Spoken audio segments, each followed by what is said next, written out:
And now for a review of what's making the headlines in the papers this morning. It's time to take an in-depth look at the major stories in today's newspapers in Nigeria and across the world. So, Yolanda, what do we have in the papers today? Good morning, Charles, and good morning, Benga. It's wonderful to be here this morning. Always a delight. Yes. Indeed. Well, let's go directly into what the papers have in store for us today, starting off with This Day, our sister publication. In This Day, we have COAS, Chief of Army Staff, tours terror-ravaged Niger as bandits attack old national park in Oyo. I think we looked at that report just earlier on, and we just had it at the top of the hour with our headlines. Also in This Day, at the top, we have Wike, Fubara is an ungrateful child, declares Rainbow Coalition, will produce all elective positions. Still in This Day, we have U.S. demands visa bonds for Nigerians. Is this trouble for the nation? Now, nationals of 37 other countries as well will be facing these visa bonds. Moving on, we have the Vanguard with in the middle 2027 PDP faction to hold talks with Obi and Atiku. At the top there, we have Obi is the surest bet for ADC, says Nwodo. Still there at the top as well of Vanguard, Obi's ex-running mate Baba Ahmed declares presidential ambitions. More of that later. Moving on to The Guardian, we have 19 months after governors explore gaps in constitution, resist LG autonomy. Interesting take there. Hopefully we'll have time to break that down. Still, we have 2027 election talk with ADC inaugurates mobilization, registration, revalidation committee. All right. And then as well, I'm sure we have one more paper there in the local press. Sorry, I can't pull that up right now. But let's move to what's in the international papers. We have in the Times, UK joins in the pursuit of Putin's shadow fleet. Big story there. We're going to definitely discuss that a little bit later. In The Guardian, US seizes Russian flagged tanker in high stakes Atlantic operation. Metro.co.uk, Trump seizes tanker in the new show of force, splash and grab. Financial Times, same thing. US seizes tanker and aims to control Venezuelan crude sales indefinitely. Big talk there for Trump. But let's go back to the local papers and start with what is in This Day.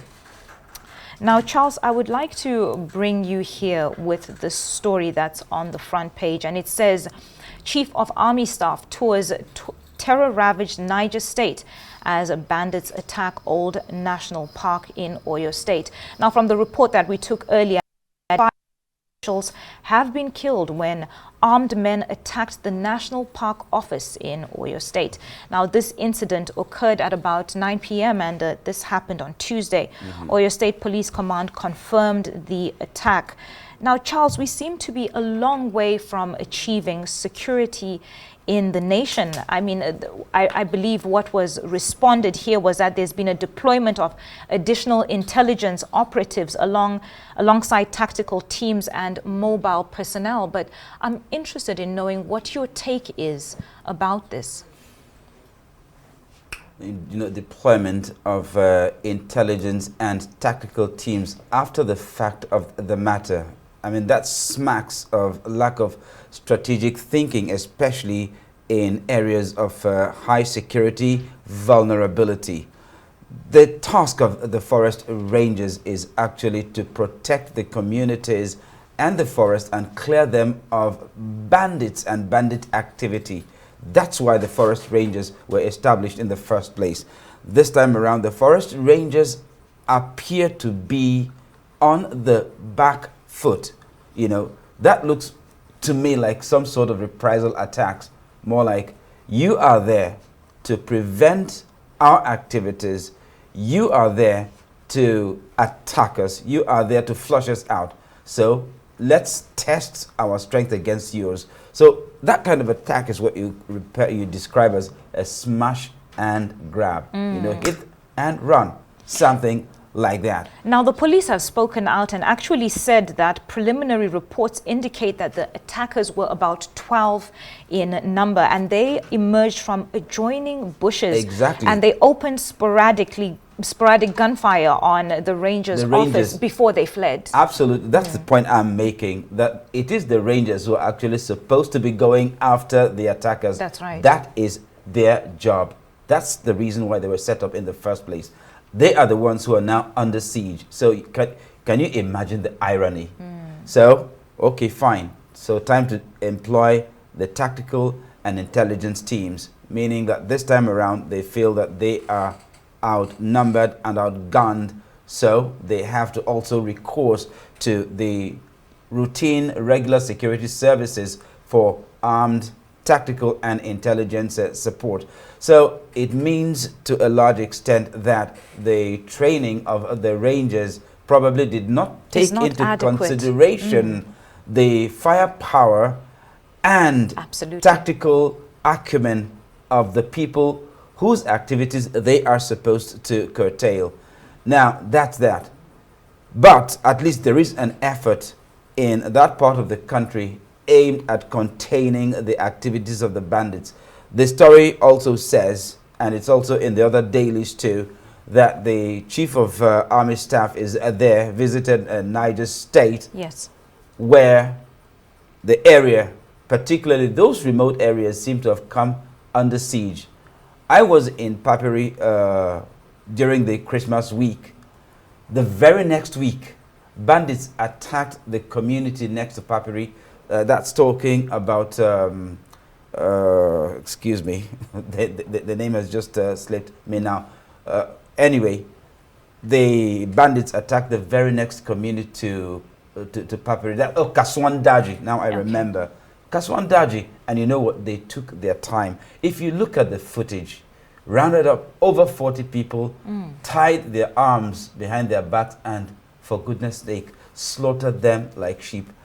And I kept saying it, that these people are so vulnerable that it won't take anything. They will come into those communities, do whatever they want to do, and casually stroll away, and nothing will happen. The story being that, of course, the residents raised alarm, but the nearest security base was miles away, I think 60 kilometers away. And that's what I wanted to mention about the remoteness of these areas. And then the number of guards or rangers that they would have in that area does not translate to what is needed, to the remoteness of the land. You know, I mean, by comparison, the areas in the southwest, you know, where the attack on the Rangers occurred, is not as remote compared to what you have in Niger State. That's why I said at least a token effort was made in the southwest, in Oyo State, to actually contain the attacks of the bandits. Unfortunately, it is not the same. There is no effort at all, no anticipatory effort. There are no rangers, no vigilante groups, nothing. The people are just there as sitting ducks. So I think the visit of the Chief of Army Staff to Niger State is actually very timely. But then also, those are proactive efforts, or rather, better reactive efforts should also be invested in the southwest as well. But over there in Niger State, I think it is time to provide a security blanket for those remote communities. Sigbenga, remoteness is not even the issue. It's about the protection of the people's lives and property, regardless of where they are found in this country. Okay, just to add to it, I think more fundamentally, we have largely ungoverned spaces that people are left, that exposes their vulnerability, and that's why we see sight of innocent children brought into harm's way. And when we look at that, just some couple of weeks ago, we saw the U.S. launching a precision strike. Yes. In line with international rule of engagement, the next thing would have been a mop-up, a prompt and swift mop-up by the Nigerian government. We can't sit back and allow the U.S. government to do all these things for us. And that's why there's one line that was very instructive. What's the guarantee that this bandit, this terrorist element will not come back to the area to strike? So coming back to the Oyo attack, the National Park attack, that's the strategic monument and relic area at Isheyin, which is about 2 hours to Ibadan. So we are still talking about that recurring narrative of an ungoverned spaces, because when you go to those areas, when you leave Ibadan, it's as if life ends there, and you see the primitive nature, and that still exposes the vulnerability of people living in that area. You could recall that from the eyewitness account, they said they launched a coordinated attack. Even the response from the police command still had some conflicting figures and uncertainty about the casualty figure. So that tells us about our poor security architecture in those kind of areas. Remember in 2014, Gordon Brown, the UK Prime Minister, initiated this Safe School initiative. What has been done? We keep shouting, we keep calling, we keep making this distress call here every day about the need for perimeter for fencing, about the need for community group security initiative. Those were the critical elements of the Safe School. It's ironic you say that. You know, we just took a report on some schools that were just opening after the ones that were closed in December. So yes, just to bolster your point. It seems, what's the sincerity? The president declared security emergency just about a month ago. So what has been done in concrete terms, in terms of recruitment, the massive recruitment that was promised? We've not seen any security agency, because when you are talking about this massive recruitment, you have to talk about the gazetted allocation. Does the budget really support that that mass recruitment that the federal government is talking about? So that's how you know when there is no funding structure, when we have a situation where there is a cacophony of budgetary structure, it brings that sloppy response to governance, and it's rather unfortunate. Very pertinent points there, Benga. Now, unfortunately, we have to move on with the dailies. Let's have a look at what's happening in Vanguard. Now, it says their 2027 PDP faction to hold talks with Obi and Atiku. It also says that the ADC has responded with taunting remarks saying, wooing Atiku and Obi to where? They have said they are ready to work with like minds to rescue Nigeria. Now, Atiku's camp has actually said that the ADC, not the PDP, is the way forward. Benga, are these desperate times? Very important question. I would just like to complete that question. Wooing Atiku and Obi to where? Yes. It was actually, the person who said that was actually referring to actually completed it by saying that who would sign their nomination form, because the PDP lacks the structure for who exactly is recognized to sign the nomination form. Neither the Turaki faction nor the Abdurrahman faction in PDP is recognized. And this, you know, yesterday we highlighted what will trail the 2026 electoral bureau roadmap to the next year's election. And we said that there will be a lot of us training. Now they are beginning to look at the vote bank now. Peter Obi had 6 million votes. Atiku Abubakar had also over 6 million votes. So when you combine the two together, it brings an equation. But what is missing in that link is that when Peter Obi had that 6 million vote, because it was voted in consideration that it was gunning for the presidential ticket. Yes.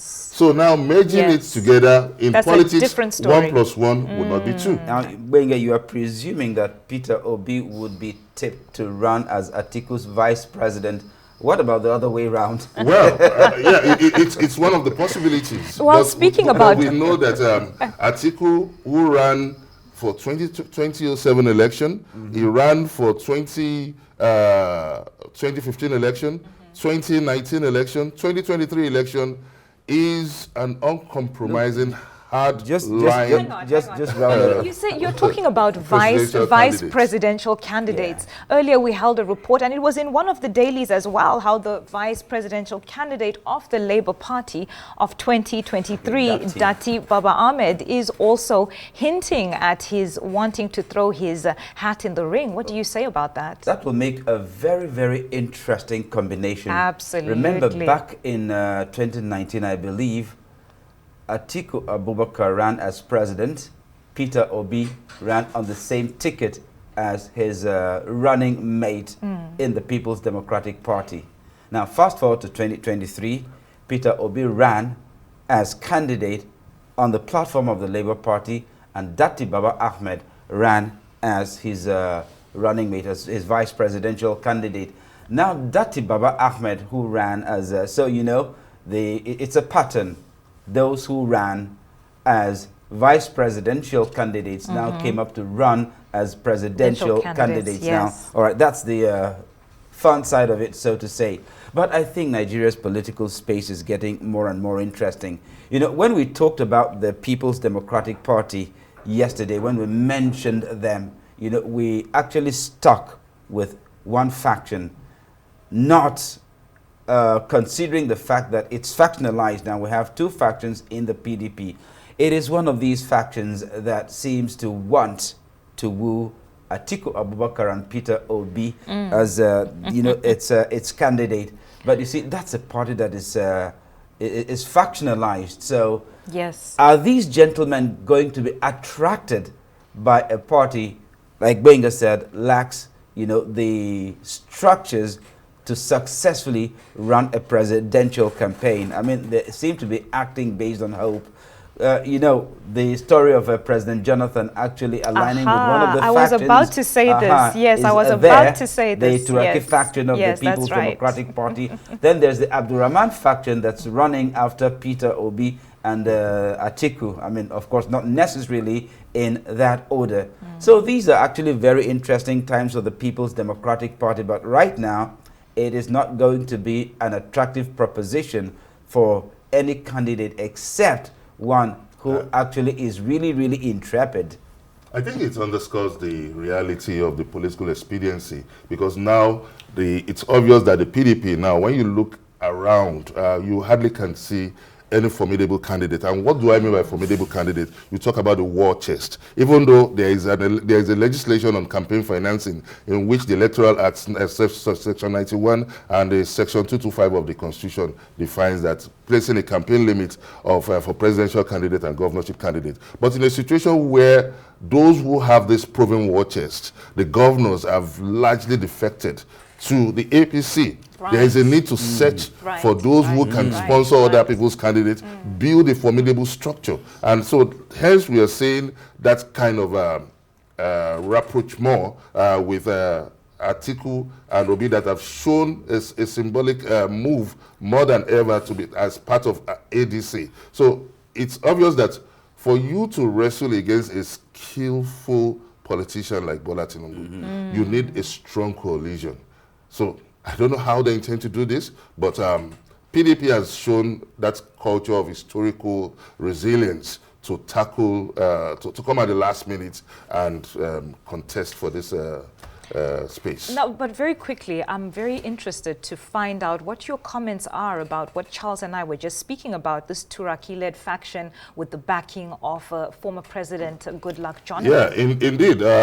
Let's not forget that about 2 weeks ago, INEC said that it cannot legitimately recognize the Turaki faction based on multiple and conflicting court judgments, because we have the Federal High Court judgments in Abuja and we have the Oyo court judgments. So now, you said there is a meeting with President Jonathan. Unfortunately, if that indicates or if that kind of hints about the possible throwing his contest in his hat in the ring, that's talking about former President Jonathan, there is still also a legal case, because according to Section 137, subsection 1 of the Constitution, it states the number of limits which it seems it has exceeded. But I think at some point there was a court judgment that cleared him of that. But that does not put a final closure on his legitimate status to contest as a candidate for the election. So that would be tested in the court of law. And I don't think that you want to bring too much uncertainty in a race as crucial as a race for the presidency come 2027. Benga, let's face it, the People's Democratic Party, in spite of its storied and historic resilience, is a house divided against itself. It is split right down the middle, and there doesn't seem to be any hope of any compromise in the not too distant future. And you know how our legal system works. I mean, it is so burdened that cases drag on for so long. And of course, you know, the filing of injunctions and counter injunctions, and then you have to move from, you know, the federal to the appeal to the Supreme Court. It takes time. Yeah, do they have the luxury of time to fix this problem? Okay. If you look at what Dati Baba Ahmed said yesterday, the man that has just made himself available to run on the platform of the Labour Party, he called the opposition party disgruntled elements. So that's usually what happens in the party. So because the fly in the ointment would be the race for political survival, which comes in the empirical form as the race for tickets. So once those gladiators miss out in getting their ticket, there is a possibility of coming to PDP or ADC as another viable option. Well, so politics, there's nothing cast in stone. I'm sure we have not heard the last of this. There's going to be many more updates coming up. Let's move on to the international stories making the top headlines. We have U.S. seizes Russian oil tanker that is linked to Venezuela. Now, it seems like there's a global fallout here. Basically, the United States Energy Secretary, and this is the latest update that we've had this morning, Chris Wright, has confirmed that the U.S. will be controlling Venezuela's oil output indefinitely. My goodness. Now, proceeds from all oil will be now deposited into U.S. bank accounts, then be distributed to the people of Venezuela. Donald Trump has said that he will personally control the billions of dollars that will come from the sale of the oil. Keywords, he will personally control. Now, this comes as the U.S. seized a Russian oil tanker in the Atlantic and another in the South Caribbean. Now, Russia has reacted to this. They are definitely not happy. The Russian Transportation Ministry put out a statement saying, quote, "No state has the right to use force against vessels that are properly registered to the jurisdiction of other nations under the 1982 UN Convention on the Law of the Sea." Now, the UK has also confirmed helping the US in this mission. It seems like this issue is becoming more and more dicey with each day. Gentlemen, what do you think about the US controlling these potential billions of dollars? Donald Trump personally having control. Now, is this legal? When you look at the prevailing reality of the American system, the internal reality is a polity that is hugely indebted, external debt, to about 36 trillion US dollars. So now when President Trump says it's going for America's first policy, he was talking about the economic survival of the US states. But surely we thought in a legal way. Now, you know that over the years, Venezuela has been trading in US currency now. And now it's like the petrodollar. The petrodollar. So it's like now an attack on the very root of the American, the very root and foundation of the American economy. So when you see such a situation now, the Russia interest now is to bypass that dollar flow that strengthens the U.S. currency, and now they'll be trading in different currency. So that will be seen as a direct attack for a country as for a leader of a country that is as rambunctious as President Trump. So he's not joking about, and the same approach is taken to Greenland. You can see the desperate measure is coming up with saying that he's ready to put amount, is ready to settle for a deal to purchase Greenland. And the Denmark authorities and the autonomous authorities of Greenland are saying that it's not for sale. So when you look at it, a country that is hugely indebted to about $36 trillion is certainly low and has that political and military might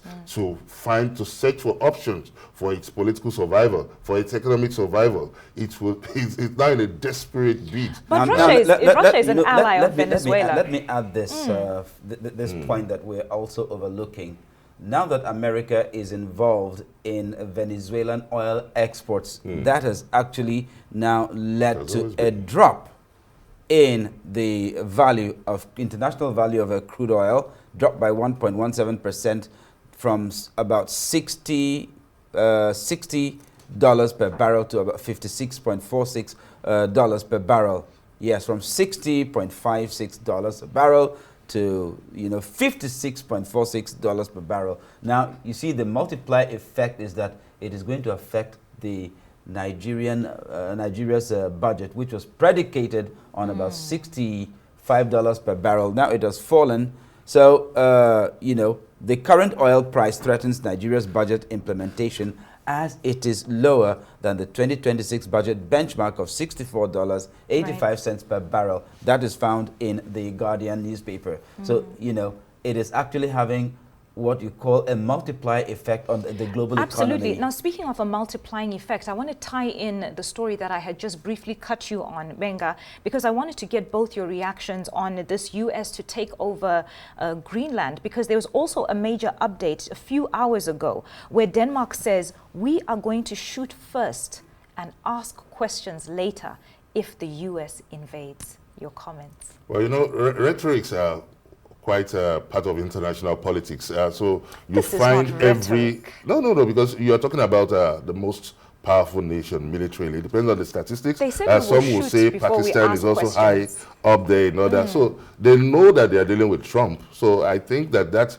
statement, that posture is in cognizance of the kind of person that Trump is. Look at... nothing much has happened to North Korea's threat now, because they know the leader of North Korea also has that same rambunctious and youthful exuberance. So if you don't come up with that posture that you can match the U.S., that there can be balance of terror in this kind of exchange. So the reason why I'm saying it's not just rhetoric so much vulnerability is because there's a rule from 1952 in Denmark that requires soldiers to actually immediately counterattack forces without awaiting orders. So this is not an empty threat. This is something that the people of Denmark have in their law. And this as well threatens NATO. Presuming that America, the United, that rule was made taking into consideration what conventional warfare. Yes. That is, if it presupposes that America will come in with ground troops. Exactly. No, that's not going to happen.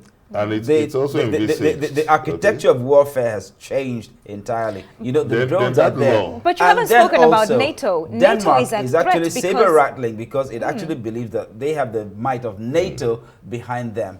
I don't think the leaders of the North Atlantic Treaty Organization will sit and fold their arms and watch Denmark being overrun like that. Benga did talk about the balance of power or the balance of terror. And of course, you see, the US versus NATO, is Trump actually willing to take that risk?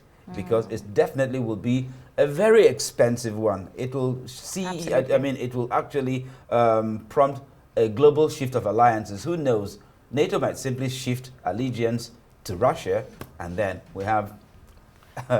We have another story on our hands. That's it. Now, very quickly, gentlemen, one more story before we close the segment. ICE officials have fatally shot a woman, a 37-year-old woman at point-blank range in Minneapolis. Now, this woman was murdered by an ICE agent, and ICE is actually an immigration and customs enforcement agency in the U.S. Now, apparently, the agent came up to her window and shot her, and the Homeland Security is saying that she attempted to run him over, but there was video footage showing that this indeed was not the case. If you look at your screen now, you'll see the officer approaching the woman's window, of which she tries to drive away.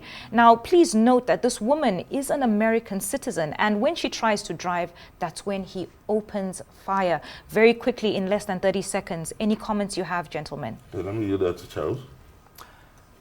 You see, sometimes I wonder if ICE has actually been given a mandate to use deadly force. Yes, they have.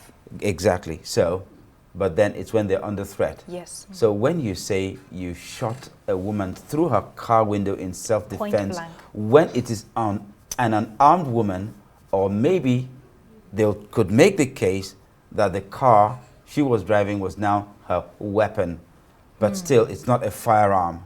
She was trying to escape, not attempting to run That's right. the man Very good over. point. So, see, this argument will not stand in court at all.